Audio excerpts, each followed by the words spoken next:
ఇది మనందరం చాలా బలంగా నిర్ణయం తీసుకోవాలి, నిలబడాలి మన వాళ్ళ కోసం. అలాగే మురళీ నాయక్ 23 ఏళ్ళ కుర్రవాడు. మురళీ నాయక్ దేశం కోసం సినిమాలు చూడాల, సినిమాలు చాంటింగ్ చెప్పలా, భారత్ మాతాకి జై చెప్పాడు. ఎప్పుడైతే భారత్ మాతని ప్రేమిస్తారో వాళ్ళు నిజమైన దేశ పౌరులు. సినిమాలు రావచ్చు, సినిమాలు పోవచ్చు.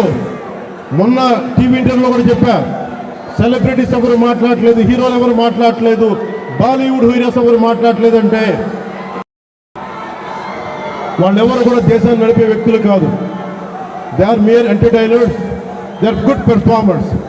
అంతకు మించి సెలబ్రిటీస్ గురించి దేశభక్తిని ఆశించకండి. దేశభక్తి ఇక్కడ ఉంది. ఒక మురళీ నాయక్ లాంటి వాడు, 23 ఏళ్ళ కుర్రవాడు, పోతే సైనికుడిగా పోవాలి, దేశాన్ని కాపాడుతూ పోవాలి. అలాంటి మురళికి మనం ఏం చెప్పగలం? తల్లిదండ్రులకి ఏం చెప్పగలం?